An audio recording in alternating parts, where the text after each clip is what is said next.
si Ann Curtis at si Mimi Young. Ay! Yes! Diba? Oh! Ay nagtungo sa Tokyo, Japan. Yes. Para sa press conference na ng Jemmy Wears Prada 2! I'm excited! anong chika dyan? Eto naman ay, di ba nga, after 20 years, bigla mo mag-akala, 20 years na nakalipas na parang mga vampira, parang walang nagbago kay Meryl Streep at saka kay Anne Hathaway. Diba? Di ba? At ang talagang naging representative ng Philippines dyan sa press ko na yan ay si Mimi at saka si Ann Curtis.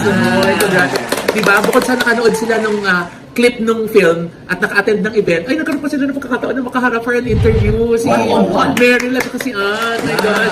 Sana all, di ba? Nakakatawa si Ana. Ha? Yung microphone. Ay, ito na. Sabi nga niya, sa lahat ng pagkakataon, pati doon nangyari to. Ito na yun. Yep, that's me. You're probably wondering how I ended up in this situation.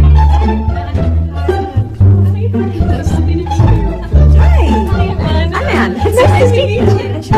Yes, please.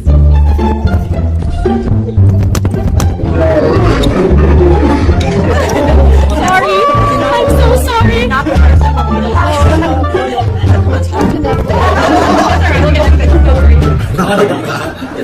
Diba?